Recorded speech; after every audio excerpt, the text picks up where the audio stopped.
오늘 하나님께서 우리에게 주신 말씀은 열왕기상 3장 16절에서 28절의 말씀입니다.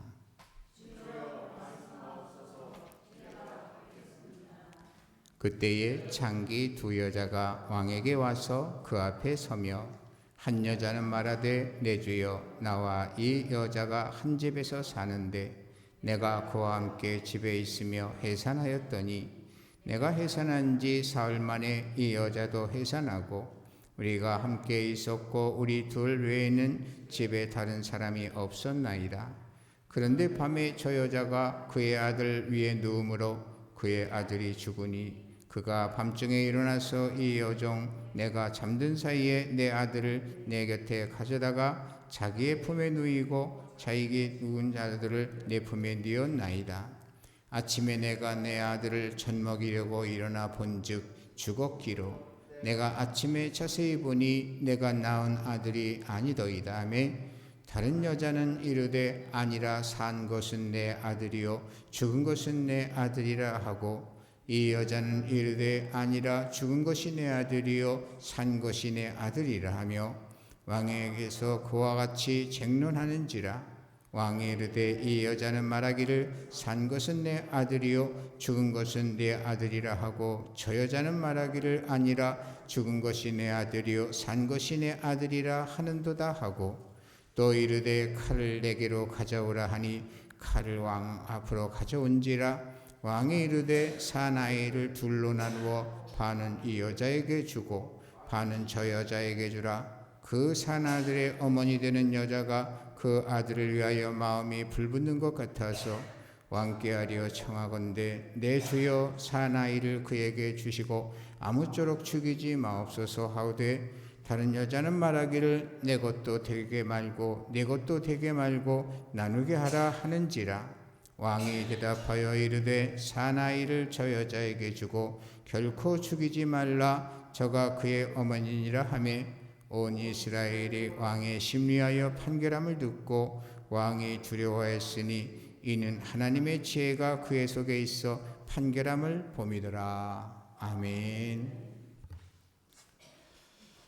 오늘 우리는 종려주일을 맞이하였습니다. 오늘이 지나면 이제 고난주간이 시작이 되게 되는데요. 오늘 읽은 말씀은 종려주일과 아무런 관계가 없다 생각할 수도 있지만 그것이 아니고 종려주일에 대한 말씀과 또 오늘의 말씀을 함께 주셨다고 믿습니다. 그래서 그런 차원에서 말씀을 증거하려고 합니다.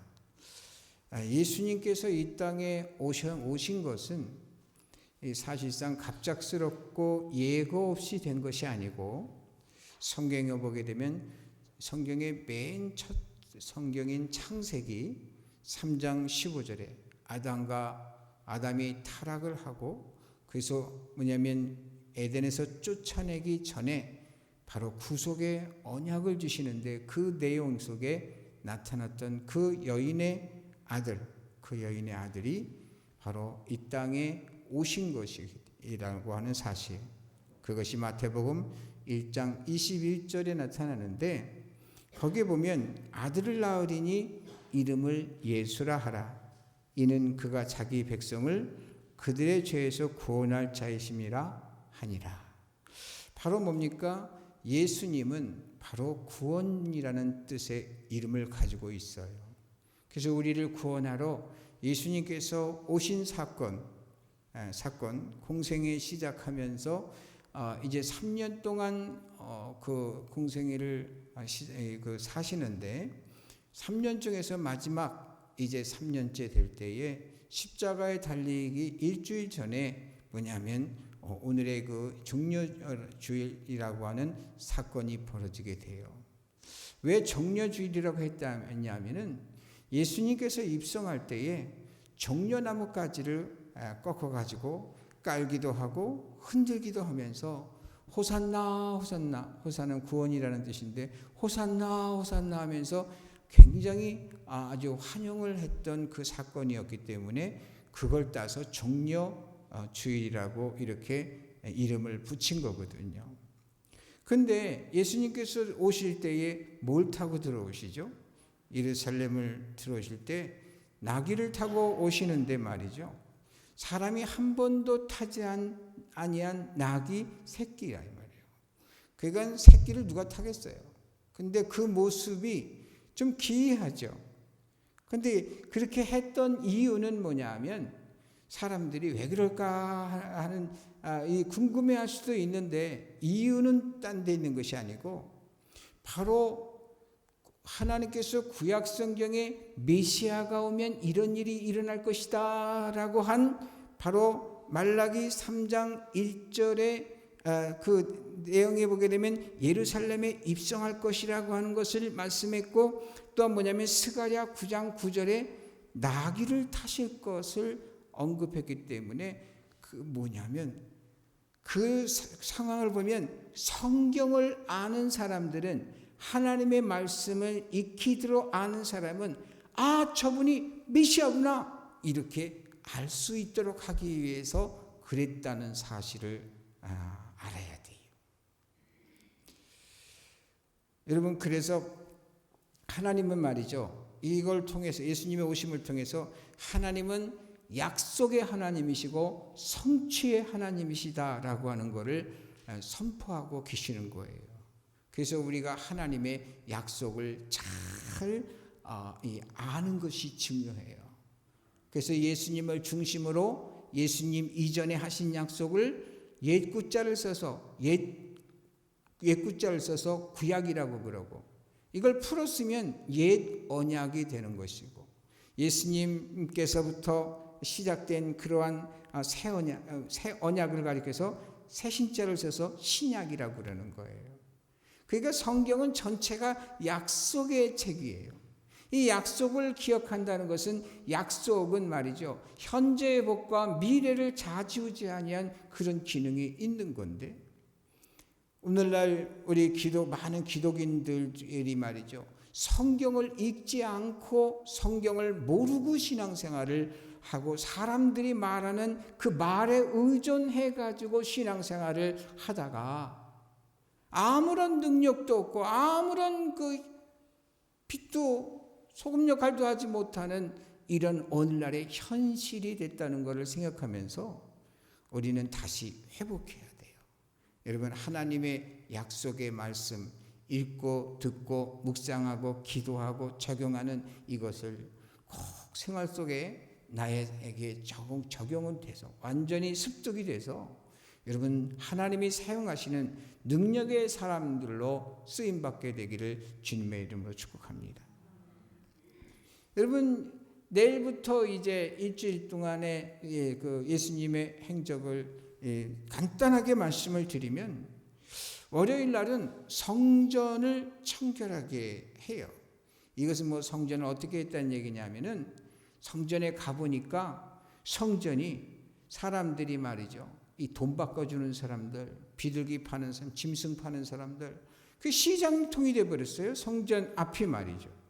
그러니까 예수님께서 거기에서 돈 바꾸는 자의 돈을 그냥 엎어버리고 그리고 나서는 내쫓아버리는데, 놀라운 것은 예수님께서 쫓아간다고 해서 쫓겨간다는 것이 참으로 놀라운 일이 아니겠어요? 그런데 쫓겨갔어요. 어떻게 쫓겨가느냐? 그걸 통해서 뭐냐? 하나님께서 그 사건을 통해서 보여주신 것은 바로 예수께서 메시아다구나. 하나님의 권세로서 뭐냐면 두려움을 주시니까 다 도망가 버린 거죠.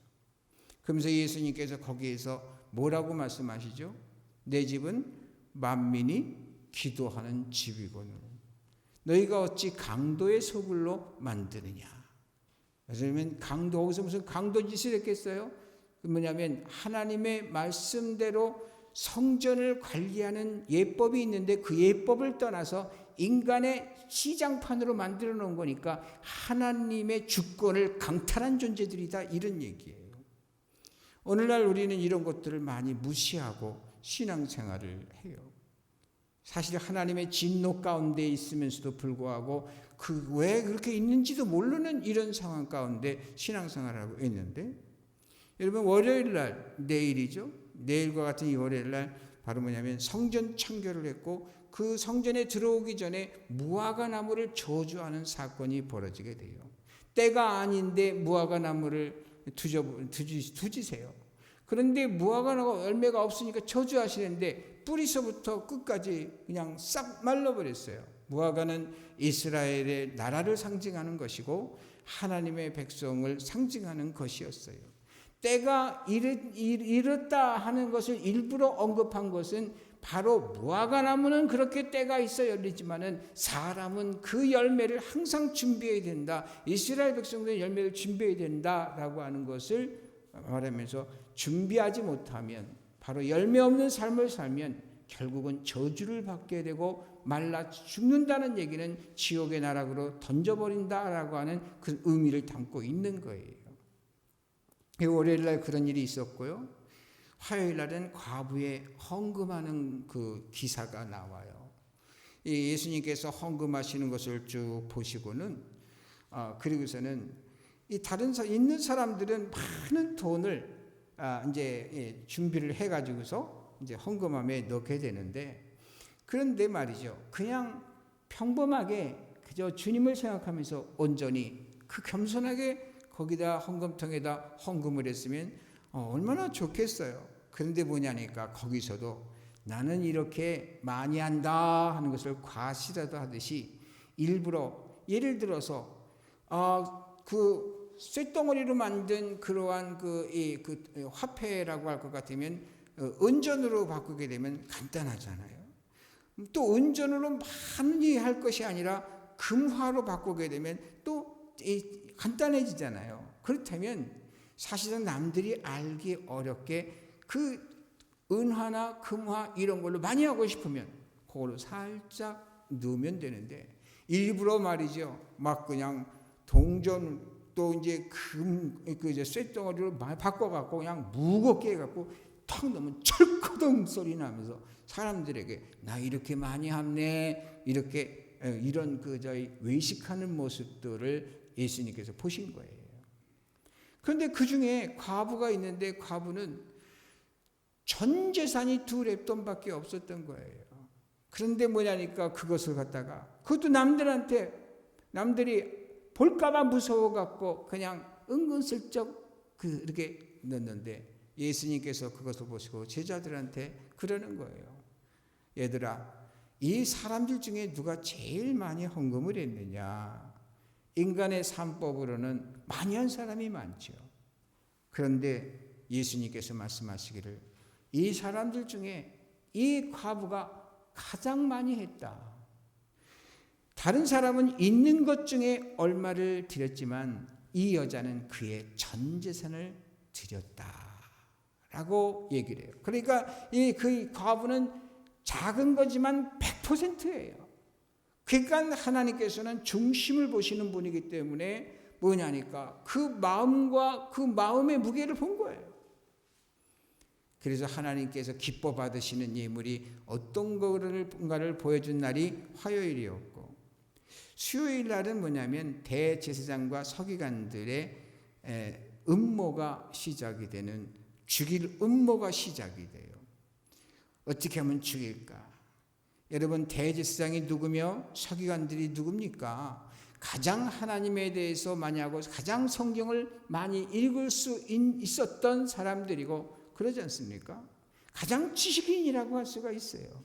그런데 이러한 지식에 심령이 이 마음이 결여된 이러한 심령이 빠진 그러한 종교인이 되면 어떻게 된다는 것을 우리에게 보여주는 거예요. 뭐냐니까 주님께 가장 영광을 돌리고 가장 바랐어야 하는 이런 이 종교 지도자들이 예수님을 십자가에 못 박는 이러한 가장 큰 죄악을 저지르게 하고 그 이스라엘 전체에 저주를 퍼대는 그러한 이 역할을 했더라 하는 것을 보여주는 거예요. 왜 대제사장들, 서기관들, 율법사들 이런 사람들이 왜 그따위 짓을 했을까요? 그것은 뭐냐니까 재물에 대한 욕심,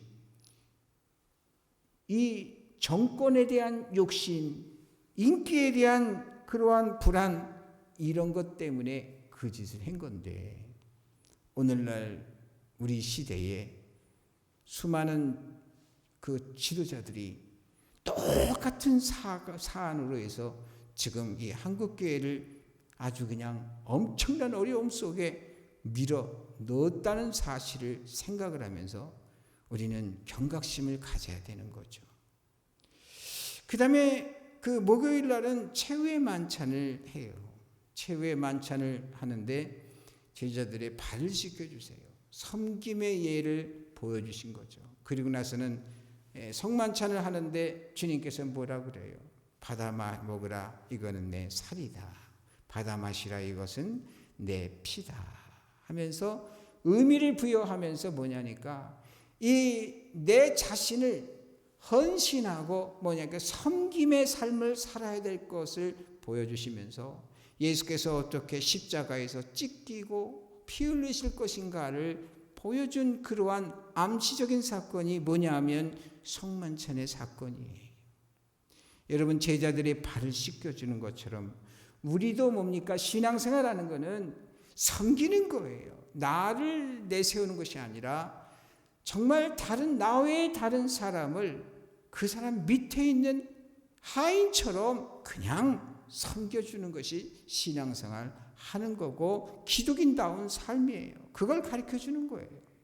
예수님께서 누굽니까? 친히 뭐냐니까 그 제자들의 발을 씻겨준다는 것은 그들의 종들이나 하는 일이었거든요. 너희도 나와 같이 이렇게 해라. 그리고 나서 성만찬을 하면서 나를 기념하라 하면서까지 계속해서 반복적으로 하라는 것은 반복학습을 하라는 거예요.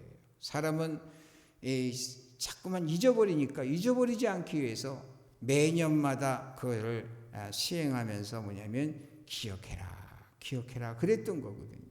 그게 바로 뭡니까? 목요일의 일이고 금요일 날은 십자가를 지시고 그리고 골고다를 올라가고 십자가에서 죽으시고 피 흘려 죽으셔서 구원을 완성하시고 그리고 나서는 무덤에 갔다는 얘기는 죽음에 대한 확인이에요. 확인. 그 무덤에 이제 죽음에 대한 확인이라고 하는 것은 뭐냐면 바로 구속의 정점을 찍었다라고 하는 거예요. 이제 찍었으니까 이제 새 출발을 해야 되잖아요. 새 출발하는 날이 뭐냐니까 바로 돌아오는 주일, 바로 주님의 날이라는 뜻으로서의 부활의 날, 바로 부활절이 바로 그 날이 되는 거예요. 부활은 승리를 의미하는 것이고 새 언약이 시작되는 것이고 이미 구약의 그러한 약속한 안식일에 대한 축복이 1차적으로 완성되었다라고 하는 것을 선언하는 것이 부활절이고 그리고 나서 성령의 임재를 통해서 맞이하는 그 주일은 뭐냐면 보다 더 내용적으로 업그레이드된 그러한 안식일의 완성이라는 것을 볼 수가 있고 나아가서 새하늘과 새 땅 바로 예수님께서 재림하시는 그때에 바로 우리 믿음의 성도들이 끝까지 믿음을 지켜낸 자들이 들어갈 그게 바로 완전한 안식일의 성취일이라고 할 수가 있는 거예요.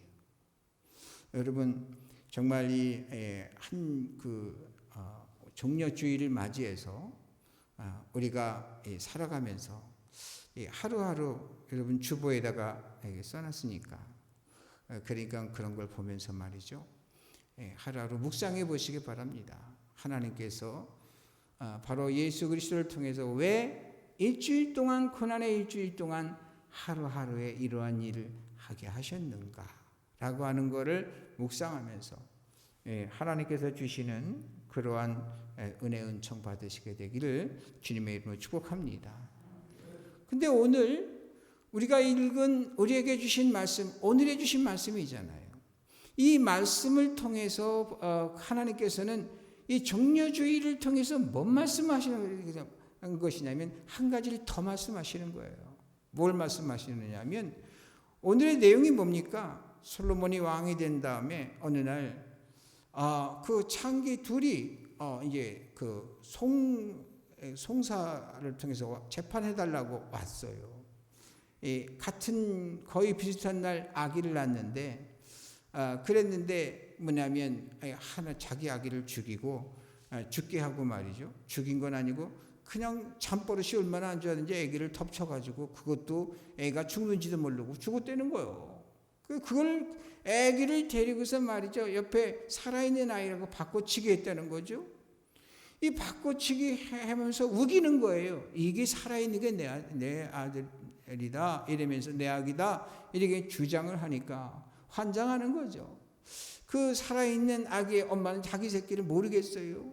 그러니까 뭐냐 하면 이건 그 양보할 수 있는 게 아니잖아요. 그래서 결국 솔로몬 앞에 왔을 때 솔로몬이 얘기를 듣고는 얘들아 칼을 갖고 와가지고 이 사내를 반 동아리를 내가지고선 이 두 여인한테 반씩 나눠줘라 이렇게 이제 판결을 해요.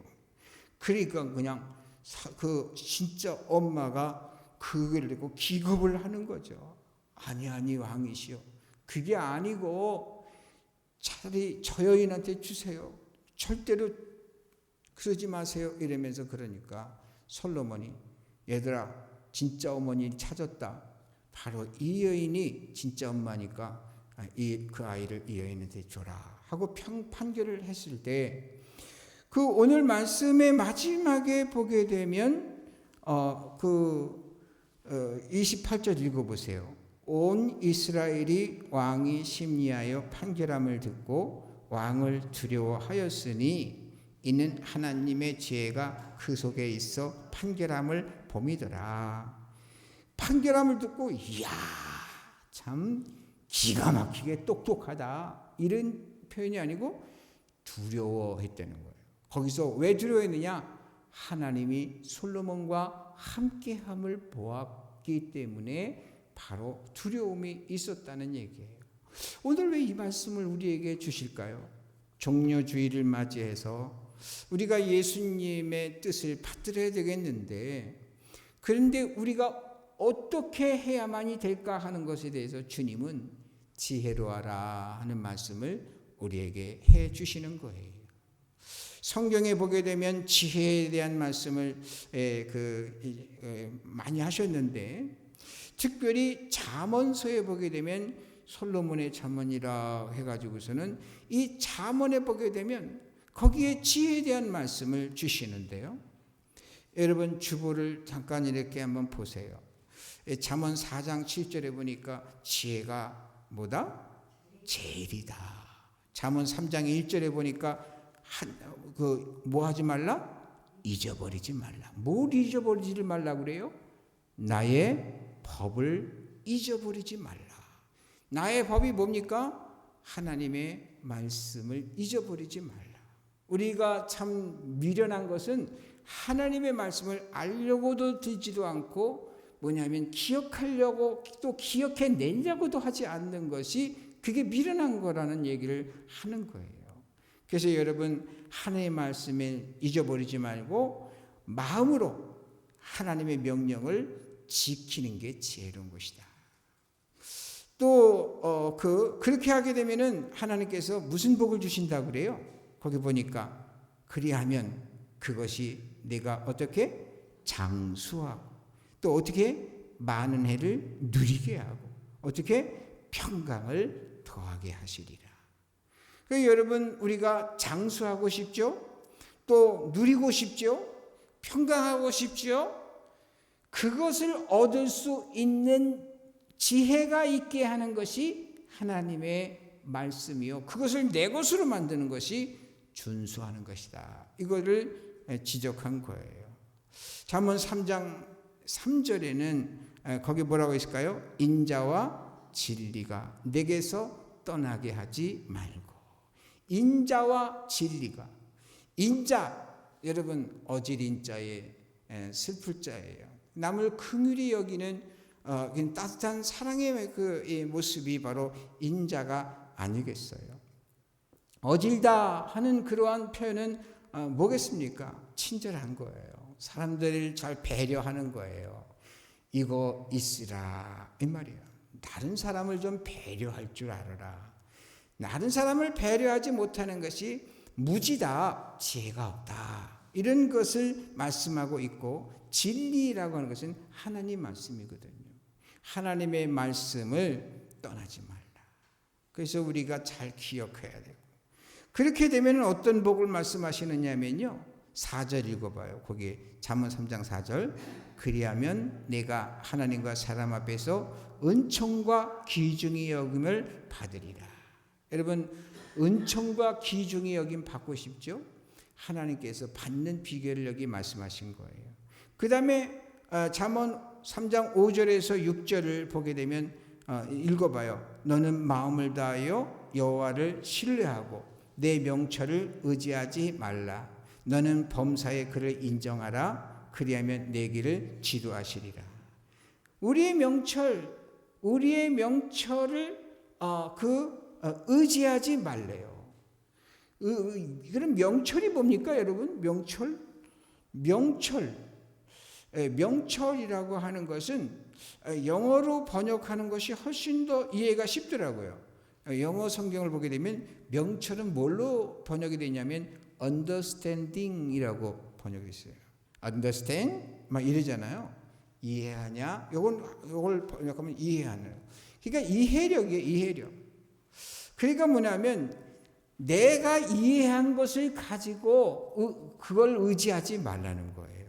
내 생각대로 하지 말라, 그런 얘기죠. 하나님께 항상 여쭙고 하나님의 말씀에 검증을 거친 그러한 언행심사를 할 때에 어떤 그 복을 받느냐면 하나님께서 길을 지도하신대요. 주의 말씀, 시편에도 그러죠. 주의 말씀은 내 길의 빛이요 내 발의 등이니이다. 하나님의 말씀 통해서 여러분 지도받으시게 되기를 주님의 이름으로 축복합니다. 하나님보다 높이 계신 분이 어디 있어요? 여러분, 옛날에 이 바다에서 물고기를 잡는 걸 보게 되면 지금은 기계가 있어가지고 어군 탐지기라는 게 있어서 고기가 어디 있는지 다 그냥 레이더로 다 이제 나타나죠. 그런데요, 옛날에는 그런 게 없었잖아요. 그러면 아주 오랫동안 경험이 많은 사람이 아주 바다가 잘 보이는 높은 곳에 올라가 가지고서는 바다를 쫙 보게 되면 고기가 막 움직이는 것을 봐요. 어디 있다 하고 지시를 하면 그 배에 있는 사람들은 보이질 않잖아요. 그러니까 뭐냐면 그쪽 방향으로 막 몰려가서 그래서 고기를 잡고 그랬어요. 여러분, 높은 산에 올라가게 되면 이 우리가 낮고 낮은 데 있을 때는 사실상 눈앞에 보이는 게 너무 좁은 세상만 보게 돼요. 너무 힘들고 괴롭고 그랬을 때 어떤 때 말이죠, 등산을 하러 가요. 그래서 높은 산에 올라가고 정상까지 올라가기가 너무 힘들지만 정상에 딱 오르는 순간 밑을 쫙 펼쳐진 세상을 보면서 진짜 눈에 뵈지도 않는 그러한 그 자그마한 거에서 내가 왜 이런 생각을 했던가 하는 것이 생각이 나면서 웬만한 것들이 다 그냥 풀어지는 그런 그 경험을 하게 되거든요. 근데 여러분, 산이 아무리 높다 한들 하나님 계신 것보다 높겠어요. 가장 높은 곳에서 하나님께서요. 하나님은 바로 우리 육안으로 볼 수 있는 데서도 가장 높은 곳에 계시지만은 그러나 모든 세계에 있어서 모든 분야에 있어서 가장 높은 위치에 계신 분이기 때문에 그분은 현재, 과거, 현재, 미래를 보시는 분이기 때문에 그러면서 뭐냐니까 하나님께 구하면 하나님께서 지시를 해주는 거예요. 야, 너 그렇게 그쪽으로 가면 안 돼. 이러면서 이 좁은 문으로 들어가. 그 문으로 들어가면 결국은 넓은 길이 만나게 되고 그리고 그 길이 천국 가는 길이야. 승리하는 길이야. 네 눈앞에 지금 좋은 길 같지만은 그거 끊어졌어. 길. 위험한 길이야. 이러면서 하나님께서 가르쳐 주시거든요. 우리는요, 내 명철을 의지하지 말라 하는 그 말씀, 내 명철을 의지하지 않고 하나님 뜻대로 하세요 하고 그러면 하나님께서 지도해 주신다는 거죠. 그게 하나님 의지하는 게 지혜라는 거죠. 그 다음에 뭐냐니까 3장 9절을 한번 보세요. 내 재물과 내 소산물의 처음 익은 열매로 여호와를 공경하라. 그러면 어떻게 돼요? 내 창고가 가득히 차고 내 포도즙 틀에 새 포도즙이 넘치리라. 여러분 이 말씀 믿어요? 믿어요? 진짜 믿어요? 진짜 믿는 사람은 이대로 해요. 그리고 이런 체험을 한 사람들은 또 하게 돼요. 근데 이런 체험을 하지 못한 사람은 돈이 아까워서 못해요. 하나님께서 전부 달라는 분이 아니에요. 뭐냐니까 하나님께서 바치라고 한 것에는 뭐냐면 그래도 되는 만큼 하나님께서 뭐냐면 요구하시는 거예요. 근데 그게 아까워서 못해요. 그러니까 뭐냐면 이 복을 못 받는 거죠. 그 분명한 것은 하나님을 제대로 신앙하는 사람들은 바로 이렇게 받는다. 어떤 글에 보니까 중국에 있는 제자가 이제 그런 글을 중국말로 보냈더라고요. 사람에게 이상한 일이 있다. 일평생 잘 살아보겠다고 돈을 모으는데 돈을 다 모은 다음에는 병이 들어서 일평생 그 병을 고치려고 그 돈을 다 쓰더라. 그게 이상한 일 중에 하나다. 이렇게 하는 글이 올라왔더라고요. 정말 그래요. 여러분 우리가요 아무 일 없는 게 큰 복이에요. 사건이 터져봐요. 그거 그저 몇 천 원, 몇만 원에 해결되는 것이 아니라 한번 사건 터지면 그냥 뭐 치명적으로 그냥 막 들어가는 거 아니겠어요? 하나님께서 그거 막아주시는 게 돈 버는 거예요. 건강 해쳐봐요. 병원에 누워있게 되면은 돈이 어디서 있었고 그게 나옵니까? 하나님 지켜주시면 그게 바로 그거예요. 꼭 그냥 물질이 많아서 백만장자가 되고 억만장자가 되는 것 이런 것보다는 말이죠. 하나님께서 필요한 것을 제때제때 주시는 것이 최고라고 하는 생각을 가지시고요. 믿는다면 하나님의 성경에 말씀하신 대로 여러분 그 물질 관리하는 것이 바로 지혜라는 것을 말씀해 주고 있는 것이에요. 그 다음에 잠언 3장 11절 읽어봐요. 내 아들아 여호와의 징계를 경히 여기지 말라. 그 꾸지람을 싫어하지 말라. 하나님께서요 말씀을 통해서 꾸지람을 주실 때 아멘 하고 고치는 거예요. 하나님의 말씀도 그렇지만 경험이 많은 사람이나 또 뭐냐면 윗사람들이 아랫사람에게나 또 아랫사람이 혹여 윗사람에게까지도 이렇게 그 잘못을 지적할 때는 그거를 받아들이는 자가 굉장히 지혜로운 자예요. 얻는 것이 많아요. 왜 그러냐면 그 꾸지람을 받거나 그 지도를 받을 때는 관계가 유지되고 계속 좋은 정보를 얻을 수 있게 되잖아요. 나한테 유익이에요. 근데 그 당시에 그 말을 들을 때는 자존심이 상해가지고 그냥 화가 벌컥벌컥 나가지고서는 그걸 못 받아들여요. 그러기 때문에 더 이상 관계가 단절되고 연관이 못 되고 단절되고 그래서 좋은 혜택을 못 받는 거 아니겠어요? 그렇기 때문에 여러분 특별히 하나님께서 말씀하셨어요. 하나님께서 뭐라 그러냐면 그 징계를 경히 여기지 말라. 꾸지람을 싫어하지 말라. 여러분 누가 뭐라고 이렇게 그냥 싫은 소리 하거든. 싫은 소리 한다고 생각하지 말고 가만히 들을 건 들으면서 깊이 생각해 봐가지고서 거기에서 자존심 상해도 내가 잘못한 게 있으면 사과할 줄 알고 그리고 또 잘못을 안 했는데도 오해가 생겼을 때는 거기에서 좀 참을 줄도 알고 또 그것을 갖다가 오해를 풀 기회가 있으면 또 풀어주고 하면서 좋은 관계, 대인관계가 되고 하나님과의 관계가 돼서 여러분 그렇게 될 때에 바로 뭐냐니까 하나님께서 바로 지혜롭다 하신 그 말씀을 해주시는 것이고 그러면서 결국엔 뭐냐면 13절에 뭐라 그래요? 지혜를 얻은 자와 명철을 얻은 자는 뭐가 있다? 복이 있다. 16절에서 18절에 보게 되면 거기에 뭐라 그랬습니까? 오른손에는 뭐가 있고 장수가 있고 왼손에는 뭐가 있고 부귀가 있고 그 길은 즐거운 길 그 지름길은 다 평강이고 또 그 지혜는 생명나무라고 이야기를 하신 거잖아요. 여러분, 그래서 우리가 정말 여러분 지혜로와 지식이 되기를, 지혜는 딴 게 아니라 하나님 말씀을 받아들이는 게 지혜예요. 솔로몬이 다 살아보고서 기록한 책이 뭘까요? 전도서잖아요.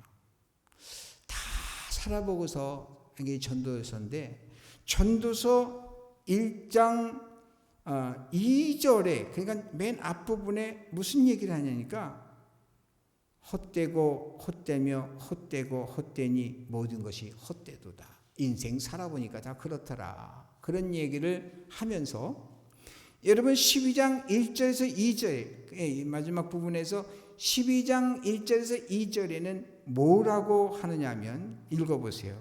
너는 청년의 때 너의 창조주를 기억하라. 곧 공고한 날이 이르기 전에 나는 아무 낙이 없다고 하려가 가깝기 전에, 해와 빛과 달과 별들이 어둡기 전에, 비 뒤에 구름이 다시 일어나기 전에 그리하라 라고 하는 것은, 여러분 이 젊었을 때, 이 늙음이 오기 전에, 기회가 아직 있을 때 하나님 기억하는 게 최고다. 그런데 안타깝게도 우리 모두가 다 알다시피 앞으로 10년 후 이대로 간다면 10년 후 20년 후에 교회가 어떻게 될까요?